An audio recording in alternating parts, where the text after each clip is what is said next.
So how do I make fur, hair, all of those like fluffy bits, all of those bits on a character? Like if we go to Cade here, how do we do bits like this and bits like this tail and these bits here? Like, so what I use for those is paths primarily. We use paths quite a lot. They aren't just used for fur. Also, there you go. You can see the render actually breaking a little bit there. They aren't just used for fur, but are mostly used for fur and hair. And the way that we do it is we can add curves. And the curves that I typically use for hair are paths. When the path first comes in, it'll come in like this, and we will have 5 vertexes to play with. If I now grab these vertexes and move these individually, what you'll see is that there's a line here, right? And this is our curve. We can shape this to whatever we want it to be.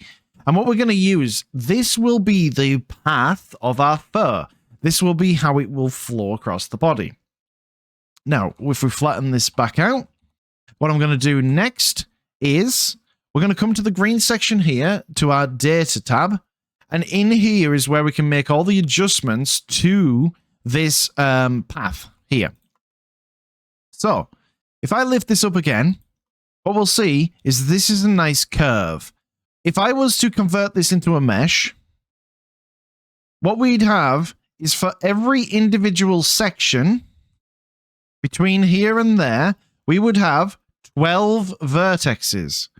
So what I'm going to do to make that a little bit more clear is I'm going to come down to geometry. I'm going to give it a little bit of geometry. I'll go over that in a bit more detail soon. But what that render resolution is controlling is how many edge loops should be in each of these on average. So if I bump that up, you can see we get more. And we can have a hell of a lot if we really wanted to. However, if we send it all the way down to 1, essentially, you can see there that we're only really controlling a few verts. So typically, the amount that I will use is 3 for most fur parts. Any large parts of hair will go up to 4. And anything that's like really big, like let's say I want to model a tail, I might actually bump that up to 5. Now, these are just vertexes. So if I really want to, I can extrude another one. And I can extrude another one. And hey, Shalko, thank you for the tier 1 sub for 44 months. Like, the continued support is really helpful. And here is a little bit of a plug. I'm sorry if it is, but if these tutorials do help, please do consider subscribing, because this is my job. But yeah, 44 months. It's been so long, hasn't it? So yeah. But yeah, you can see how if I pull this further, you can really stretch this out. And we can use this. Paths are incredibly useful tools, and you can obviously use this to set up like pipework and stuff like that if you really wanted to. Or what I've used it for in the past is if I've had like robot stuff and I've had like wires and stuff, I've used these.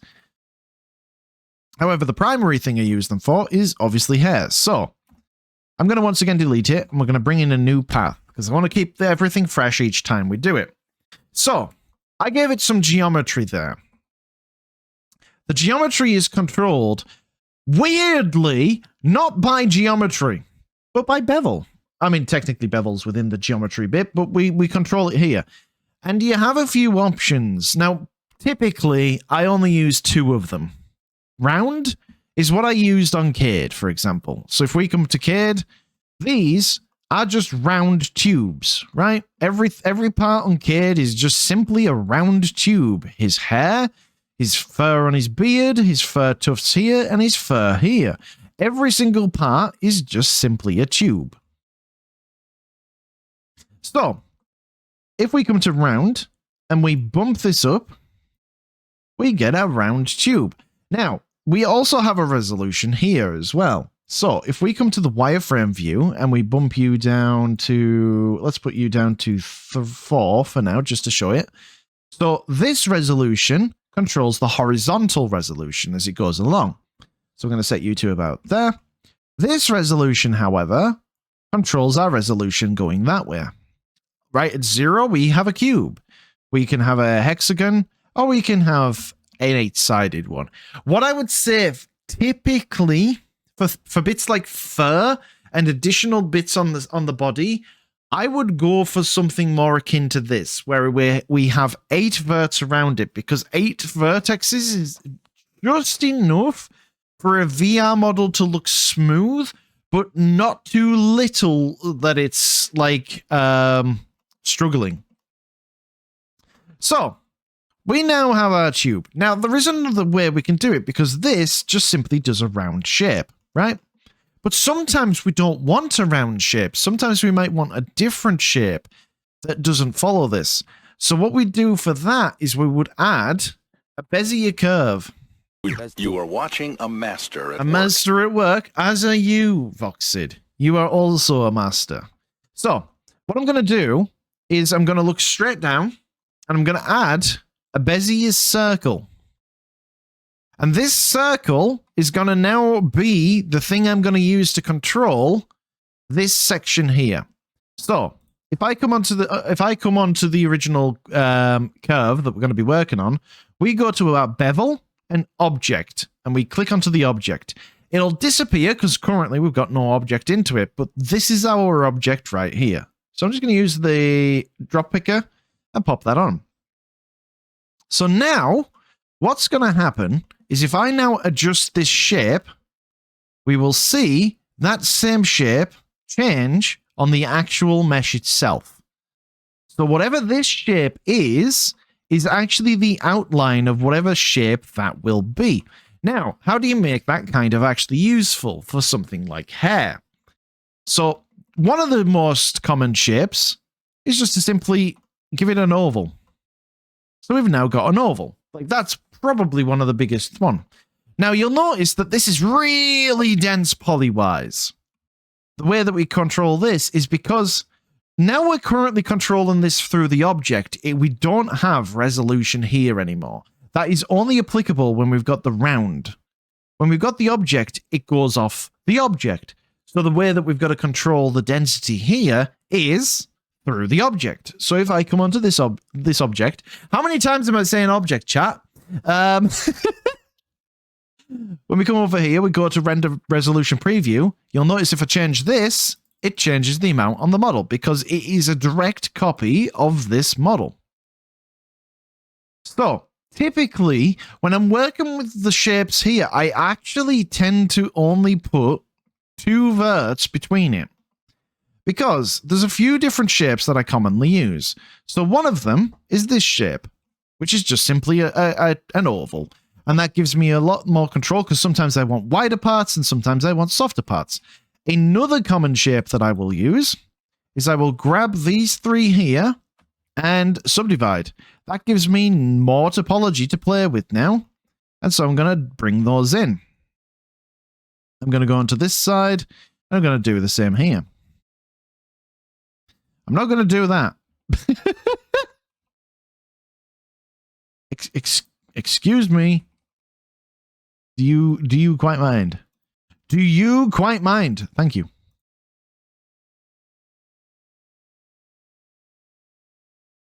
So I'd make like a little diamond shape, something kind of similar to that. And so now if I grab you, and I go onto you,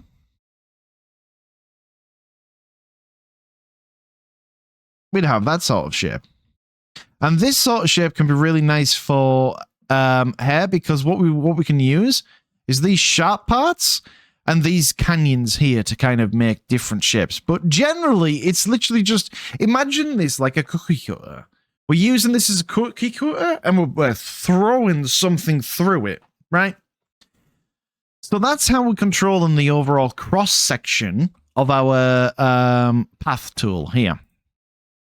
Now, a couple of other things to note when we're working with the path tool here. So our transform things, like position, rotation, and scale. Those are the ones that you will probably be quite used to using if you've done any level of modeling within Blender. However, only one of them probably works like you intend it to, or how you imagine. Snook, thank you ever so much for the subscription at tier 1. Thank you very much. You get ad-free me, you get my emotes, and it really helps me do streams like this because guess what? I ain't making money from this. This ain't a commission. So that really does help. Thank you ever so kindly.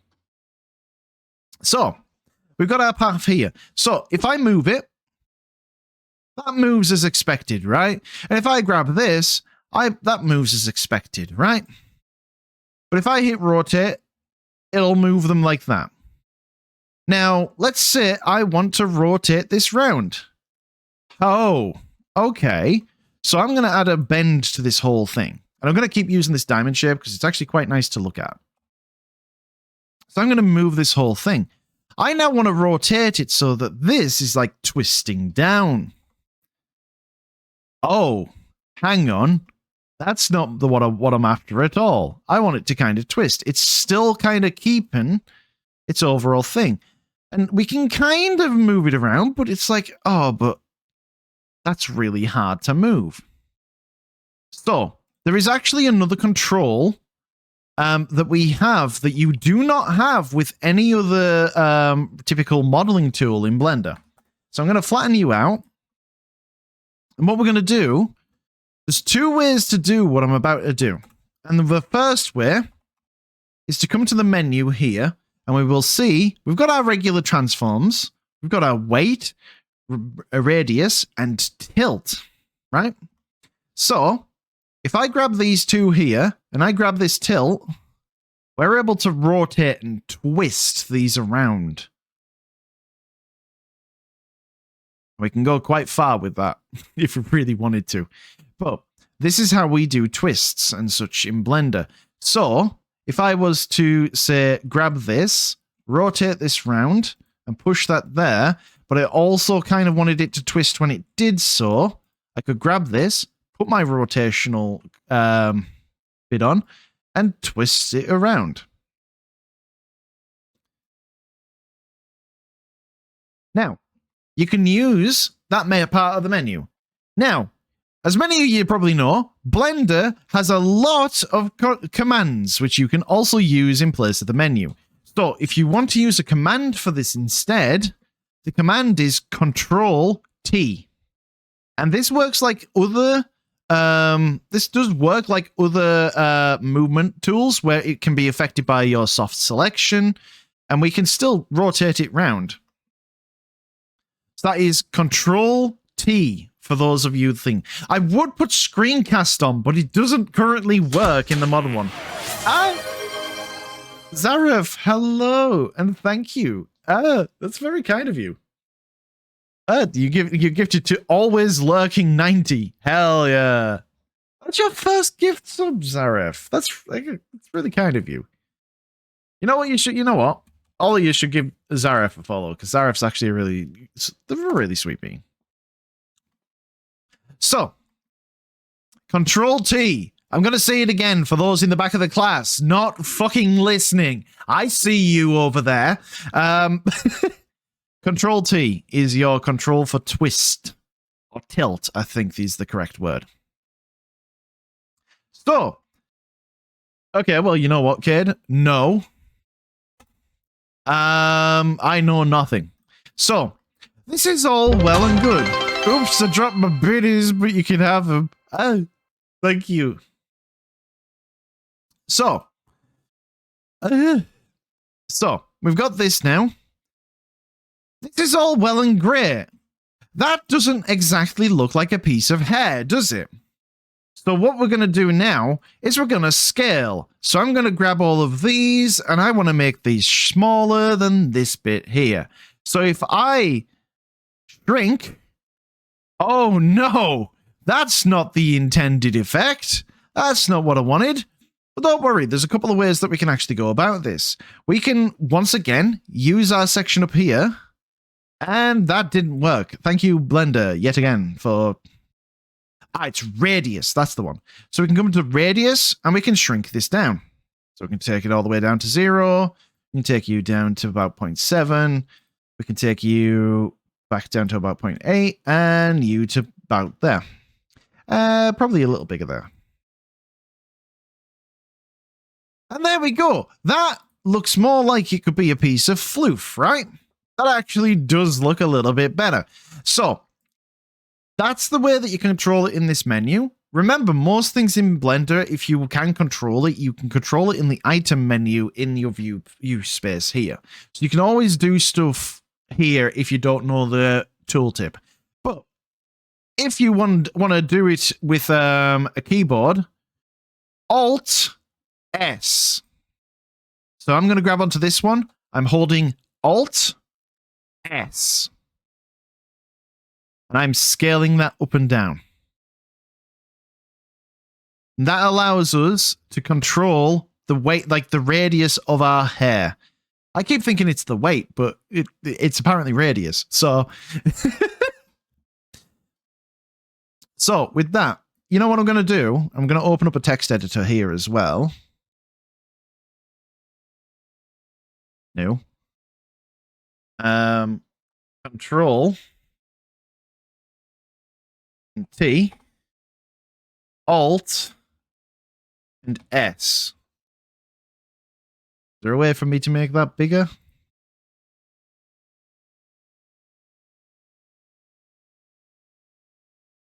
There we go. So Control S is for tilt and radius.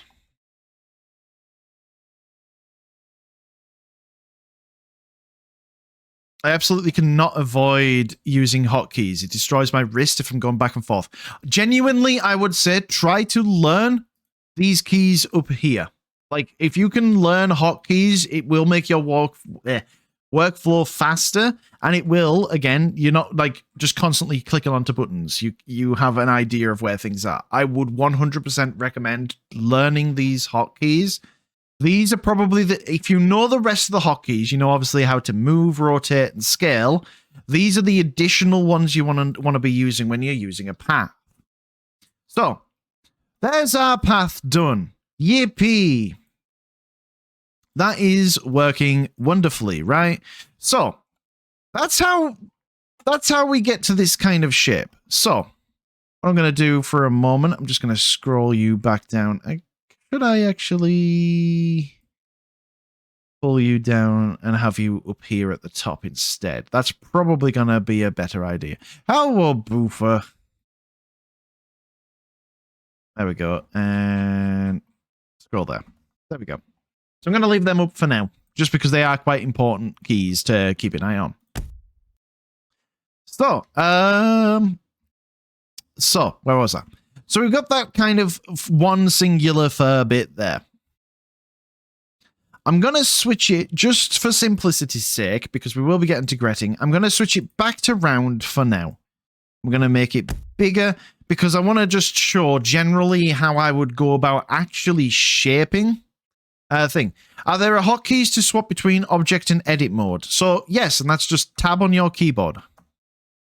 If you have an object, the way that it'll work is it'll remember the last mode you were in. So on something like curves, there is purely only object and edit. There is no texture paint. There is no weight painting. Like this is something you can only construct with. You can't really work with it as a final thing. So if you press tab, you go from object to edit, object to edit. Typically with curves, though, whenever I'm working on a model, I will pretty much always work with them in edit mode. And if you just give me just a second, I just need to turn something off on a certain model because I will show you an application of where I'm using curves on a proper model. So just give me a second. I'm still here. I just need to make sure that it's Twitch safe, right? I'm just gonna get rid of that part. It is not the Cade model, no, because I'm going to be showing you a currently in construction one. So, where would curves be used? This is being created with curves. So, for example, you can see here are some curves here going along here. There's one that's currently under construction. So this is the end result. This is what we're going to be going for, where this is one whole combined unit, whereas this is currently still individual parts. Each part is its own bit. And you can see these are made with curves. You can see these curves right here. So this is like a real world application of curves. You would also use it for the hair and such like that. But again, this is just giving you that, like, where would you use this thing? And you can see when I was talking about using the shapes, I actually have the shapes here. And the difference between this top one and this bottom one is purely just the resolution. One is a little bit higher because I want more topology in certain areas than in other ones. And we've got another bit of topology here just to give us a flat bit. And this one goes for these parts. Because you'll see, these aren't entirely spherical. Typically, I would go for something like this, where you've got a prominent and a weaker side to the shape, just because it gives you more to play with visually. However, round is easier to work with. And again, this Cade model that I'm using here right now has round fur tufts on it. So, we're going to go back to our wonderful fur tuft that we've been working so hard on here. So, how would I actually want to shape this into a piece of fur? Now, when I'm thinking of fur, like that's on the model, so let's go over to Cade. When I'm thinking of fur, I'm not thinking of like individual strands and where they should go. What I'm thinking of is more big clumps of unit, like clumps of hair. So when I'm looking at like the side of Cade's head here, he's got this overall clump here. He's got this overall clump here, right? So I'm thinking of sectioning, like I'm sectioning Cade. Of course I am. Same with this bit here. Now this is really a useful part. So the front part of his chest. This is 1, 2, 3, 4, 5, 6 individual bits of fur. However, as a shape, it's actually only really one shape. And what we're trying to do, this is more of a stylistic thing of the way that I personally approach it. You can try different methods if you want, but I try to approach the fur as a unit and how it all flows together. So we use multiple parts to visually show more like defined shapes on the model. And again, like for example, here it's this shape here, and then we've got the beard there. On the back of the foot, you can see like, yeah, while there's like 1, 2, 3, 4, 5 here, we're actually just really one shape. Also, did I spend excessively long on this render to show the toe beans without it looking unnatural? The answer is more likely than you think. Yeah, we're thinking of clumps and how it all layers together and overall shape. Again, if you look at the tail here, while it is like multiple strands of fur, it's all just really one big shape. It's all just really one big shape. Same with the hair. Hair does get a bit more complex because obviously it depends on the hairstyles that you're going for. And Cade has a very simplistic hairstyle and a mullet. And also my pen is going a bit wild there, isn't it? So he's going to get rid of those. But you can even see on the back of the hair here, when I'm thinking of these shapes, I'm still thinking more widely than just simply the individual strands. That's probably one of the things that you want to avoid. Thinking of each strand as a strand, because think of hair on your head. While you will shape your hair, you will shape it with multiple threads. We're basically just doing the same thing here, but with much thicker and clumpier pieces of hair. So back over to our thing. And yes, I will be posting these tutorial videos onto YouTube as well. I don't think I'll be editing these streams. This will just be slapped right onto YouTube as is. So, if I was going to be starting and I'm just thinking of like making a generic piece of fur that's going to be clipped onto the side of something, I would probably add set of a curve there. Also, you don't need to have a separate object for each curve. Typically, I will actually try and work in the same group, and I'm going to hit Shift and D. So we'll put that there. We'll Shift D for. Oh, hang on. Shift D for duplicate. And I will duplicate within the same object. I won't typically have like multiple objects for the fur. The only difference to that is I will typically have an object which is symmetrized, so it'll have a mirror on it, and an object which isn't if there's any asymmetrical parts. But we've got that. I'm going to turn connected only on because I don't want that to currently work. And again, what I'm thinking of here is I'm adding other strands of fur to the side of it to better enforce the shape that I want to go for. I'm going to just give it a bit of asymmetry as well here because we don't like this bit probably doesn't want to be fully symmetrical. Because in nature, you'll never find straight lines. That's one thing that I learned from animation, funnily enough.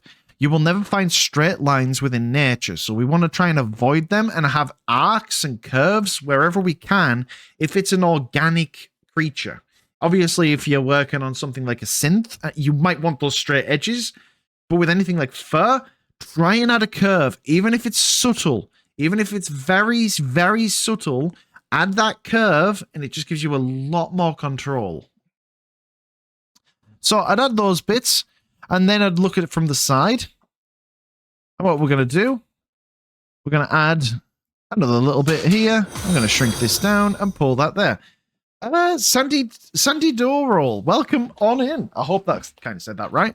But welcome on in. And again, if you've got any questions today, today's the perfect day to ask because we are doing tutorial stuff.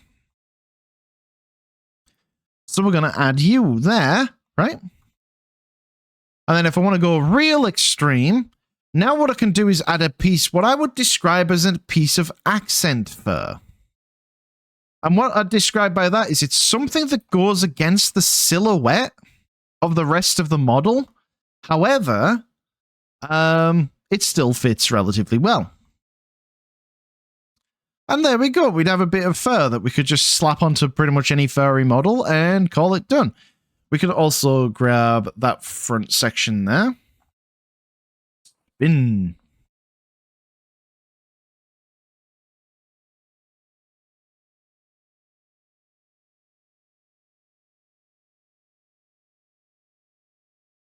We could add you there. And add you there. And again, what we're just thinking of there is how to think. Will you be explaining how to get it? Yes, that's the next stage. Because I'm going to pretend that, yippee! I'm happy with this shape. This is a nice shape. This is the shape I want to keep. And it's really nice. Now, when we've got a body, and I'm just going to add a very, very rough body right now. And I mean it, a very rough body, but I'm going to give it a bit of topology. So, like, pretend this is the leg. And this is our fur, right? So we've got our fur.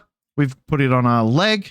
We're all nice and happy with where that is, right? And we're like, yippee, I really enjoy that. Now, what you'll be wanting to do, you'll notice I've got the wireframe mode on, and that's on purpose. Because you'll want to model it like this, where you're just looking at it visually and we're just trying to think of how it is. Now, if I go back to the wireframe mode, we'll notice this bit is significantly denser in terms of topology. Like if we have a look here, for almost every one edge here, we're almost running 1 and 2 edges here, right?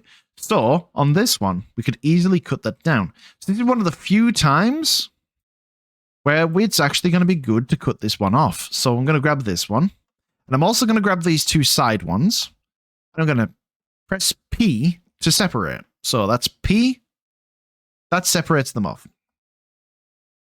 And what I'm going to be doing is we will be merging these all together. They will all come together as one piece of fur. So if I come to Cade here and I go into his edit mode, you'll see that this is all actually one singular connected piece of mesh. There is no internal faces. It is all just internal face. Like it's all clean. And that's what we're going to do here. So this is me going to be explaining that part of the process. Now, we could just get this as is. There wouldn't really be a punishment for it, but just from experience, you want your topology to line up as best as you can. Sometimes it's not gonna quite work, but other times it will. So, I'm gonna go into you, and I'm gonna reduce you by 2, and I'm actually gonna separate this one out. I'm gonna reduce you by 1. And this is just going to give me a lot better balance. It's never going to be perfect. It doesn't have to be perfect. But what you want to be trying to think of is like, does it look relatively uniform? Because what we really don't want is something like that. We don't want it to be like really low poly in parts and really dense in other parts if it's technically the same part of the fur. One thing, if I go back to Cade again, you'll notice I'm trying to keep that fur relatively consistent in how many edges it's got, no matter where it is on the model. I think there's a bit of mist, really, so that could have probably actually been cut down. But generally, we're trying to keep it as consistent across the model as we can. Because when it comes to topology, what is too much, what is too little, realistically, one of the things that you want to be really keeping an eye on is like just your density overall. Because even with a low and a high poly model, there will be areas where you have more dense and less dense parts. And these are typically things like the eyes, the lips, hands and fingers, elbows and such. And then there's other parts where it will be less dense, such as the stomach, torso, neck. And it doesn't really matter on the topology, like on the specific parts, but we want to try and keep it relatively uniform. Again, though, it doesn't have to be perfect, because you can see here, way more detail here than there is on the legs, but when you see it in the render, it still looks fine. If you don't mind, I'm just going to have a little drink. Where? Remember to have a drink yourselves as well, chat, by the way, while we're going through this.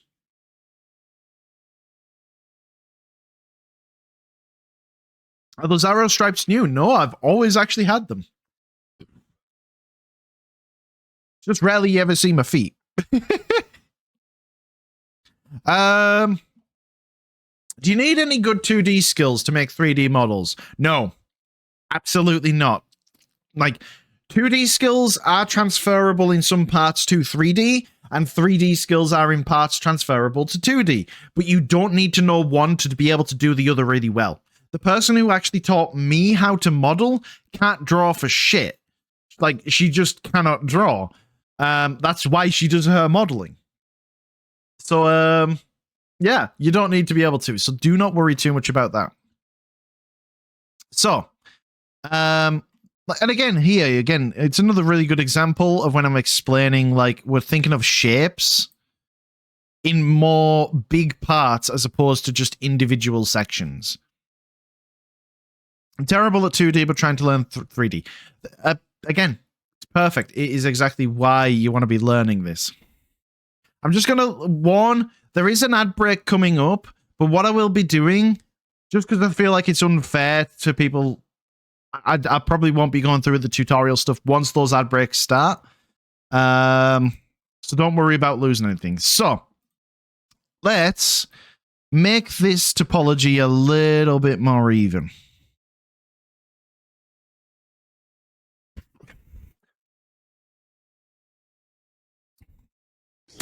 So, like I say, you want to be kind of trying to feel as if, like, this is more even.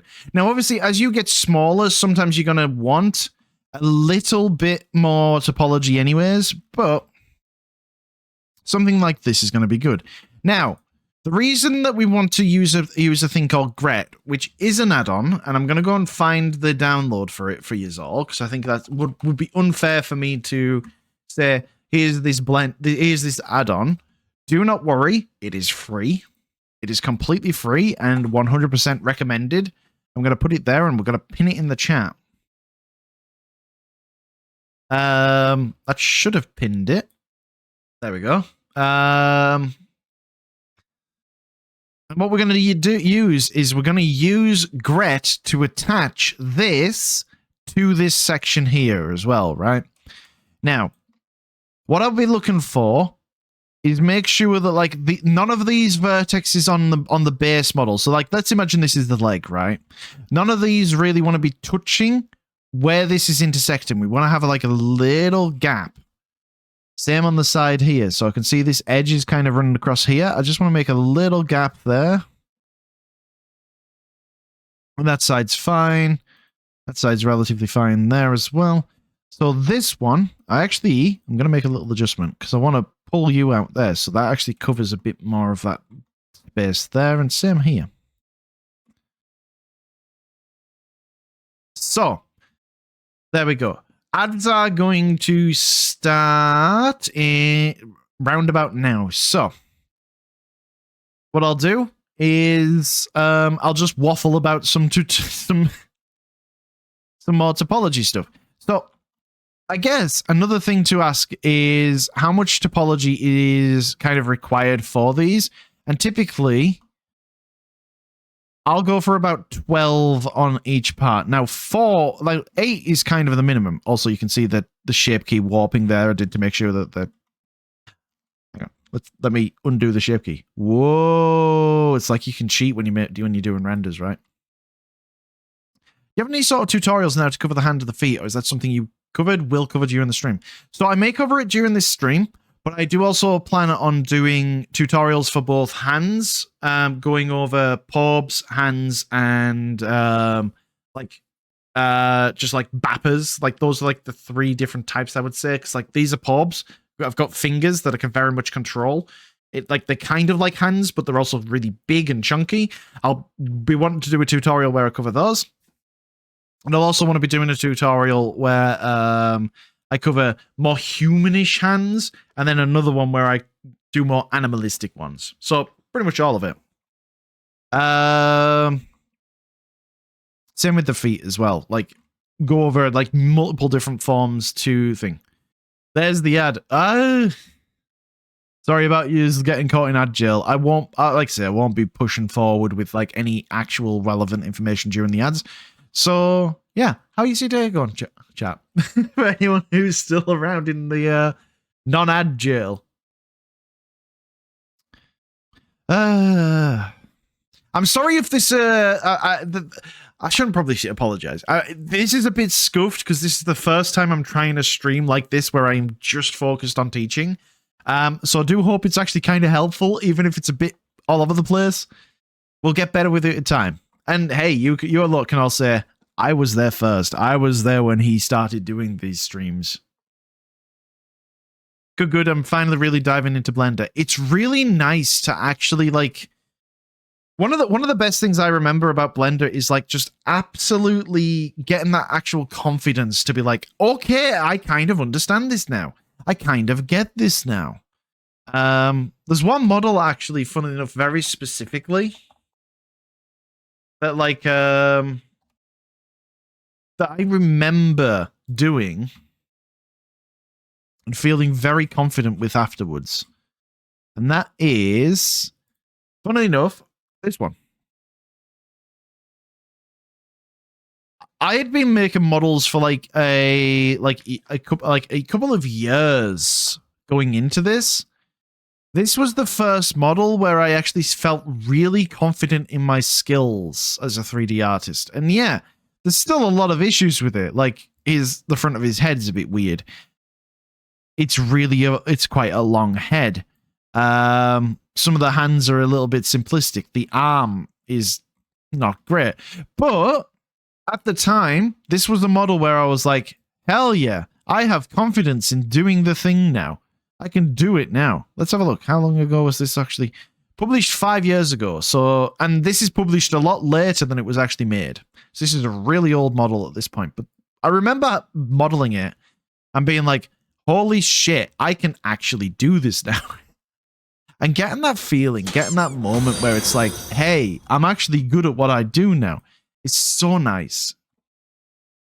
Capriorian, and thank you very much for the follow. I very much appreciate it. Kid's stinky, but also pretty cool. I'm actually not stinky. I had a shower. I had a shower, I had a walk, I went out, I got my lunch, I've cleaned up my room. I've had a good morning, honestly. No, I was following.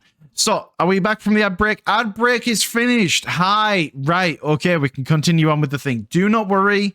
I was just, if you were wondering what I was talking about during the ad breaks, I was just saying that this is the first model I made where I actually felt confident in myself. I look at it now and I can see all the little issues with it, but it's just nice to pass that, like, it's nice to pass over that barrier of like, hey, I actually feel confident in my art now. I actually feel able to take an image and make it real. And it's so nice. And I hope all of you get there eventually because that feeling is great. And then you realize you know nothing. And then you realize I know everything. And then you realize I know nothing. And then you realize, oh shit, I fucked up. And then you realize, yeah. So, Greting. Greting is an unofficial name that I just use myself and use with other people. So what Greting is, it's the process of if I get inside this model now, we have all of these internal faces here.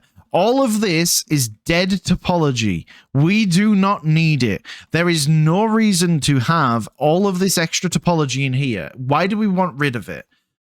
One, it makes it a lot harder to weight paint. So when we come to do rigging, because each object is individual, it means transferring weights and painting and blurring between them is a little more difficult. It's not impossible. It's not impossible. But it is more difficult. There may be times where you want that if you've got specific hairstyles that require the individual strands to move separately. There might be times, but for the most part, you can join hair together and it'll still look like hair because of how you rig it. You can have it squash and stretch, and that alone can carry a lot of your movement. So we've got this. We've got our add-on, which should still be pinned in the chat, I'm hoping, but if it isn't, I'm going to pop it in again. This is called Gret. It's an add-on. I'm not going to go into too much detail, but if you need to add add-ons, preferences, add-ons, and install add-on from disk.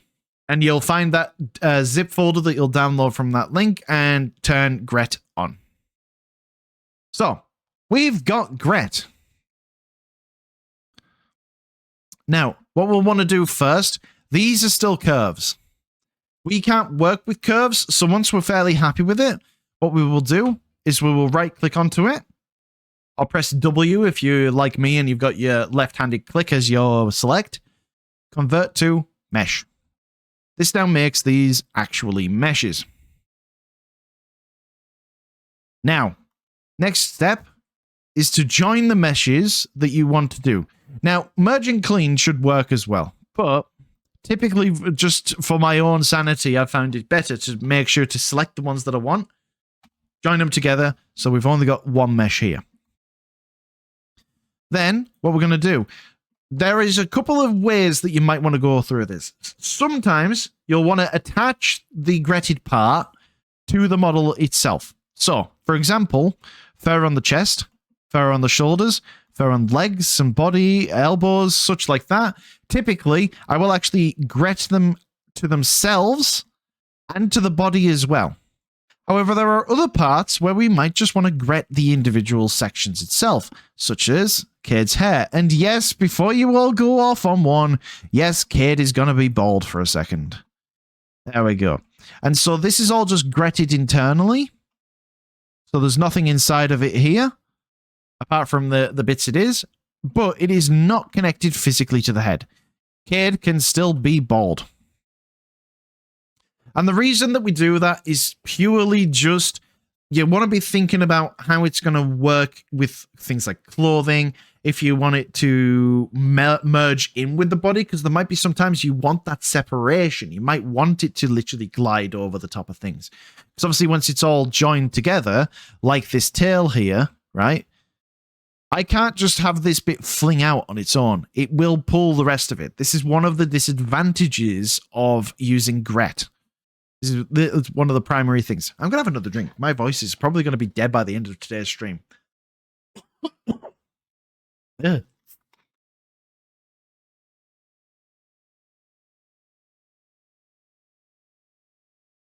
I'll be like, man, I didn't do nothing all year. And then I'll look at you my yearly summary and go, oh, actually, yeah, I did. I started doing that better. Huh. That's all how it always goes, isn't it, with us?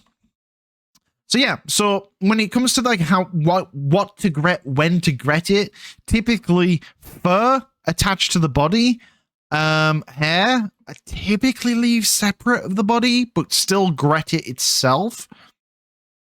And again, there might be instances where you don't want to gret it. Like, for example, with this one, I could have maybe left these front bits separate so that they could actually wave in between each other. But be very decisive on it. Just make a decision and stick with it. And if it doesn't work, well, you know, next time you're going to make a model like that you're not going to do it. Because typically, don't treat every model like your last one. Like, you're going to work on this one, and then you're going to work on another one, and another one, and another one. And you are going to improve. And you're going to get a better feel for when things should be gretted and when things shouldn't be. If pieces aren't attached, will it mess up rigging? So it won't mess it up, but the automatic weight paints will not do it properly. They will never do it properly. So you always have to manually weight paint individual strands to get the effect that you're probably after. Again, not impossible, just more difficult. Having it all as one individual piece makes weight painting a breeze, especially on things like tails and little bits of fur, because you can just weight paint it to the rest of the leg, and it will just carry that across, and you can just blur things in and blur things out, and it's a lot simpler. So I've waffled a lot. So we're going to take this, and we're going to click onto our main mesh here, and we're going to merge and clean. Now, one thing you might wonder is, wow, kid, that looks like shit. And you'd be right.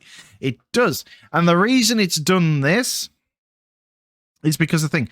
Oh, Zuki, could you find, are you able to find that link of where you got the original Gret from? That Gret modification from? Because if you could, and you could put that in the chat, that would be absolutely fantastic. So, this is what a Gret looks like initially. It looks very messy. You can see all of these vertexes here that look quite messy around it. However, if I go into the model, all of that internal topology has gone. It has done the hardest part for us in deciding which parts are internal and which parts aren't. Now, I'm going to undo that for a second. And I'm going to then do it again. When we do use Gret, we get a little sidebar down here. And what we can do is we can actually crunch this down. So this is basically like our tolerance. So if I push that up to 0.1, what it'll do is it'll try and merge more vertexes than it does just by default. Now, I would always say be very, very gentle with this. Because eventually, especially if you look up to this like part here, if you look onto this part here, we might see it. And I'm going to put the wireframe on to make it a bit more obvious. Oh, it doesn't even show with the wireframe. That would have been really nice. But typically, that will control the level of distance it does.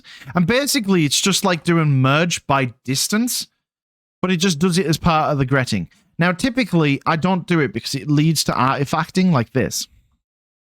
So typically, when I do the merge and clean, I just leave this as is. I leave it raw, right? Now, this bit does require a bit of like kind of edge flow, and this is something that does come with a bit of time and patience, But what we want to kind of do is grab each individual part here. And we're just going to be like, okay, so we need an edge to come down to here because our edge flow comes down here. And then we also need an edge flow here. And then this bit comes down here, right? So I need at least these two edges. What are these carrying? Well, not really that much. And is this edge here really necessary? I would argue no. So what we can do, grab that, merge at center. And then we're going to grab this bit. And we've got another random bit here, which we could just grab. Merge at center. And we're just trying to think of like how to do it. Topology wise, this is great, but I feel like the transfer blending method you did a tutorial on peels way more, at least for simple attachments like fur. It is good for things like that. Like at the end of the day, there's a reason I made the tutorial. It is a very useful way of attaching fur to things. It's just Greting is, if you've got the time and the patience to do it, because it will save you on weight painting. It will save you on normals issues if you take it into substance painter. It will just, it makes things a lot easier in the long run. But if you're just wanting to slap things on, data transfer, perfect for it. But yeah, so I am actually going to go through and gret this whole thing so you can see the whole process. And I'm going to try and explain why I'm removing vertexes, why I'm removing these edges, to try and explain the edge float and the thought process behind it. This is different for every model. This is different for every time that you lay out your own topology here. So what I'm doing might not always apply, but again, we're looking for commonality between things, right? So this edge probably needed, because this is right in between where two of these shapes have arrived. So that one's probably needed. I'm looking now here. This is driving down here. Not really that important, but what is important is that we've got an edge coming along here and we've got an edge going there. So this section here, merge. I've found the gret patch and sent it to you. Awesome. Let me grab that too.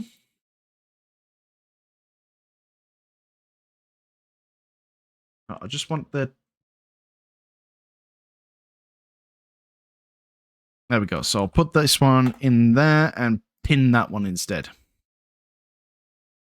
There we go. So I've got this edge here. We can delete, dissolve edge. That gets rid of that now.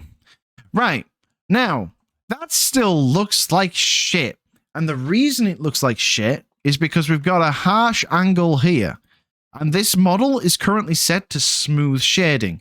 So what we need to do is define where hard parts on the model are and where soft parts on the model are. So I'm going to grab these edges here and I'm going to mark this by pressing Control E, mark sharp. Now this one still looks weird. Why is that? Because there's some soft shading here. Now I'm looking at this mess here. Now you may be like, oh, do I have to sort my edge flow out here? One of the things I would say, don't overthink all of this. It's fur attached to a body. We can take shortcuts at times, right?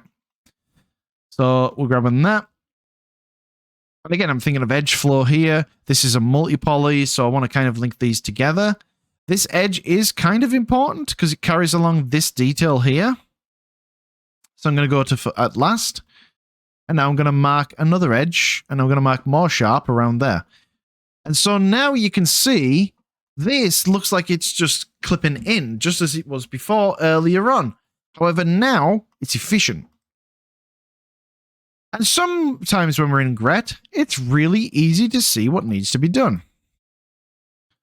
And now I'm like, ooh, well, now that looks a bit weird. Well, we can just bring you in there. And there's our quads. Come around here. They're obviously a merge. Come around here.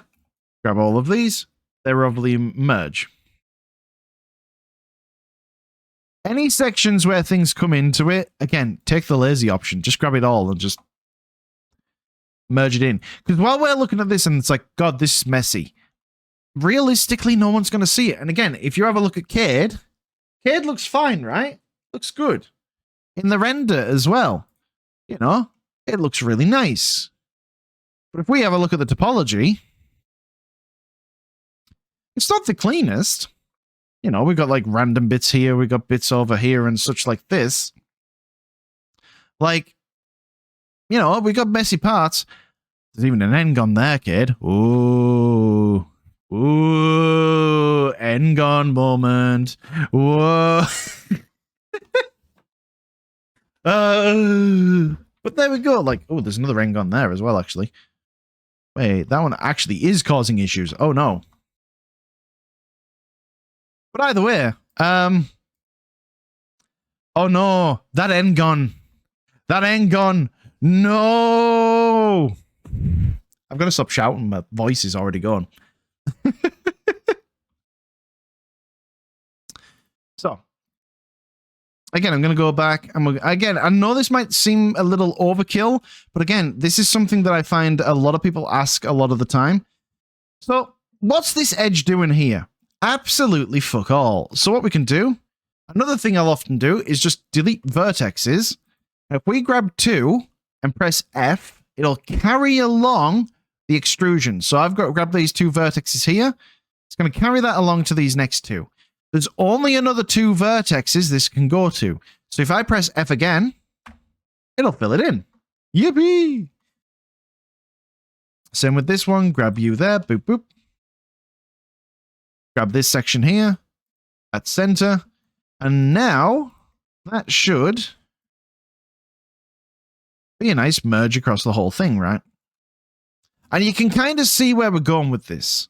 You can kind of see how with each part that we go across, we're merging all of those like extra vertexes that it's created out of the system and making it a little bit nicer to work with.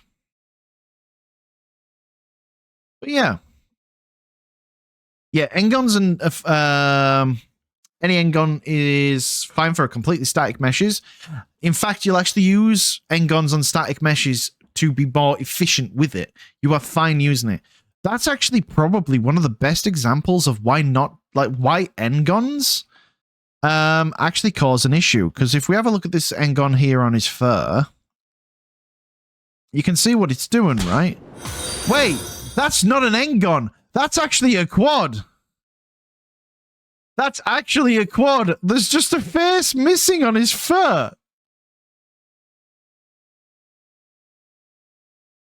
Oh my god, there's just straight up a face missing on my own fur. This is the most up-to-date version of my model, by the way. So, yippee, I guess. You know how we solve that? We grab knife tool. We grab you, and we merge at last. And there we go. All is good in the world. To be honest, that would actually look a lot better if that actually came down from there. And then we grabbed you, and then you, and we dissolve those edges. Yippee!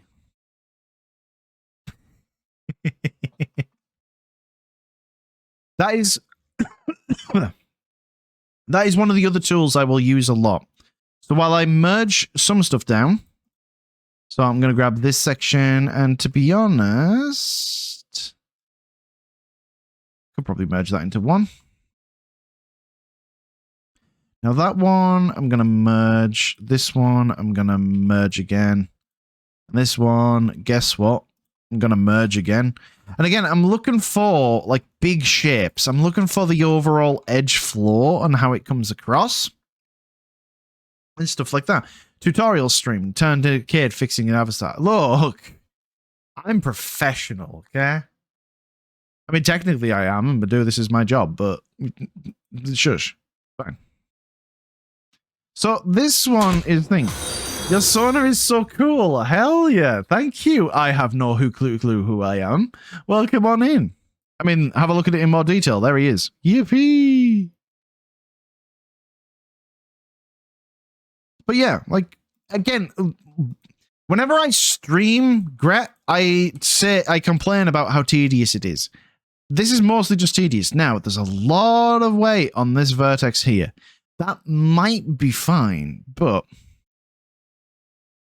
If you ever have any issues as well of like, oh, I can't see under the model, there is actually sometimes where I will go inside and work in the inverse when things get really tight. So that vertex there, all of these ones can just be made into one. And you want to be brutal with this stuff, right? Like I'm looking here, look how many extra vertexes that the Gret has caused. We can easily just pull a lot of this back. So if I grab all of this, this is going to make it one. But it still retains the overall shape of what we had before. The only issue now is I can see that we've got an edge here, but doesn't carry across properly. So I'm going to knife you there. And I'm going to knife you there. There we go. Our vertex is a bit... Oh, hang on. I knifed to the wrong place. There we go. Go across there. And now we've got a little loop around there. Awesome. Sometimes stuff like that happens, but it's good to step away from something because you become small on blind errors. Yeah, and especially when working on this stuff, when you become zoomed into the project for so long, it can become very easy to fall into the trap of, oh, I need that vertex. That one's really important. Oh, I need this vertex. That one's really important. And it's like, be brutal. Be like... Go for it, essentially. Kill. Kid, stop it. Your voice is going to go. Yeah, I'm just going to carry these across here. How concerned about pulls are you while you're doing this? So, typically not too much. Now, this one here is causing a little bit of a problem. So I'm actually probably going to work on relaxing this one down just by pulling those faces there. Now, that one's caused a bit of an issue, but I think we could actually probably solve that by just blending you into there.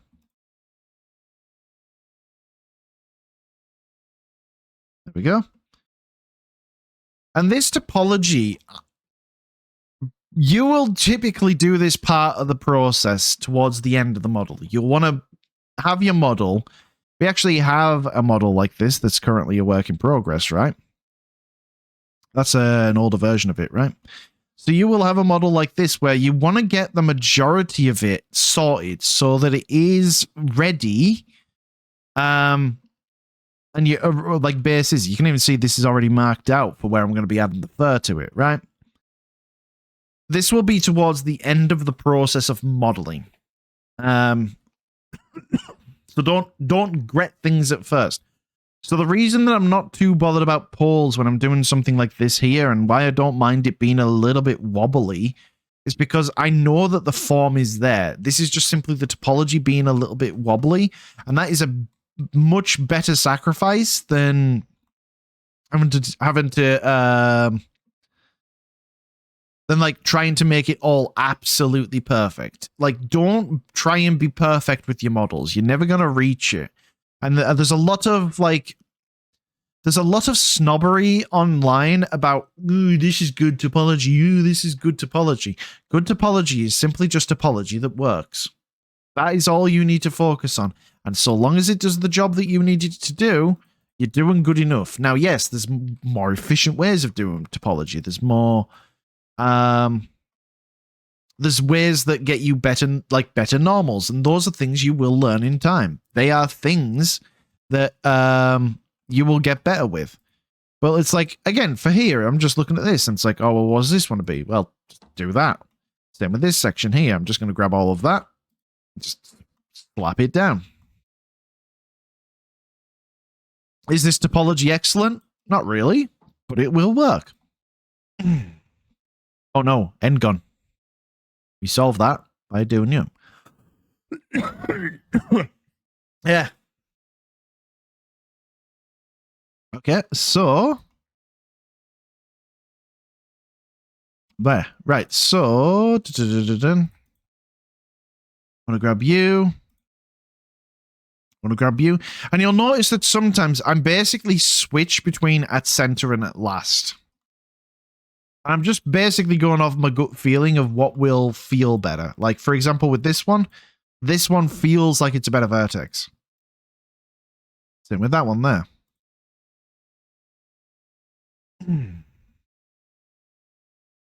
Like, this is bad topology, because, like, what the fuck is this? So that's why we're merging this down. But don't get too, like...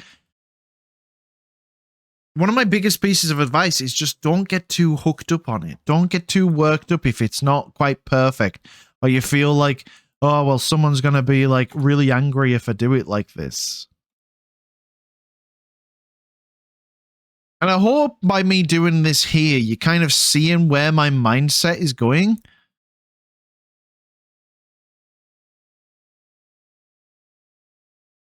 So we'll grab this one here, because, like, here, what's this face really carrying, in, like, detail-wise? It's not really carrying anything, so we can probably get rid of it. Now I'm like, well, what's this carrying? It's not really carrying anything, so we can get rid of it. Now, like, what's this carrying? Now, this face here could be deleted. And now I'm like, could that actually just be that? Yeah, and now could that just be that? Yeah, honestly, it probably could. Now, I probably have went a little too far there now, because now I'm like, oh, this is quite a sharp edge, so I can just go backwards by using my knife tool. I'm just going to add a few vertexes there. I'm just going to merge you there. Dissolve edge. Dissolve edge. There we go. So what I'm trying to do is I'm just trying to think again of, like, how does this edge flow work? Now, this is one of the benefits of using Gret as well. We can physically join this mesh together. So this is a little bit that is coming out of the same part of fur here, right? So we can, like, make sure that our silhouette here is moving nice and smoothly along there. And that will keep a nice smooth normal. Now, down here is where our, like, edge kind of begins. So what I can do, grab that section, pull around, or pull around to about you, and mark sharp. And this is one of the really nice benefits of it, is that we can get these really nice blends between two sections of fur. Because they are physically connected. That's the thing. This is now physically connected. It's part of the same mesh. I don't know, this is probably going to sound like a lot of repeating, but again, it's just me trying to get it into your head, because this is it's something, again, I just find a lot of people get so worked up on and so invested in to, like, try and get the topology perfect that it kills the passion for the job. And one of the things, especially when you're doing something as tedious as this, is try to keep that passion alive. I mean, with this, honestly, it's one of the best times to put on a podcast, put on a movie. Because, like, I'm just grabbing this set here. Because we don't need 4 vertexes there. We can just merge that. We don't need 3 there. We can just merge that. We can bring you along and down. And what I use my mark sharps for as well is, like, yes, technically you need them for the job as well. But use them as a way of going, hey, this bit's done. Like, that bit is complete. And so I'll be like, this is the part where if it was actually a tutorial, I'll be like, right, I'm going to save this work. I'm going to give you this file, and I want you to gret the rest of it. But I can't do that. Not yet. Yeah, the overthinking will be a challenge for me. It's a challenge for most. Again, it is why I'm, like, I don't want to be redundant with however much I'm saying it, but it is one of the things to get over a lot. Overthinking things in 3D is one of the killers of it. Right. I think, though, for the most part, that kind of shows what we're doing and why we're doing it, right? We're bringing this on, and that's now gretted. Now, of course, you can make adjustments as time goes on. You could be like, well, actually, I actually feel like that would be a better solution. You know, you go back, you go forward, back, forward, back, forward, back. Don't worry about it.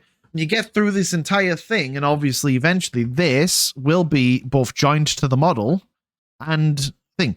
So we've got these smooth edges here. We could do the same here if we really wanted to, right?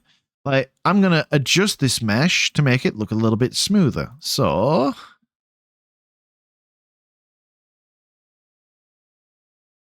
grab those.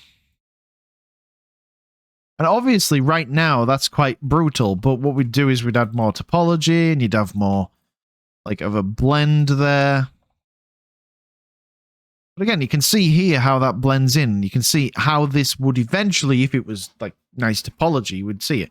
So this is actually a really good example of when topology kind of, when we're talking about it, see how these, like, we've got these almost like harsh shadows and such.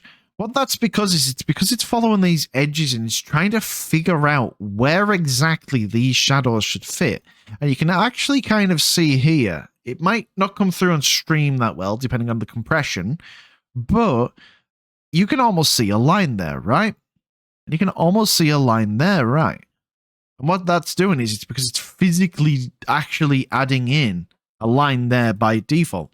Now, if I grab this section and add an edge in that's going opposed to that, we'll hide it. You'll see that that shading changes, right? And this is when we're talking about like triangles affecting things like shading, triangles affecting things like overall, like just generally the shape. Typically, quads are quite clever. Typically, quads will actually get the shading pretty good, pretty right. Not always perfect. And obviously, this is really low poly. I probably actually want to have another few other extra edges up here. But we go with that. I need another drink. My throat is gone. Woo.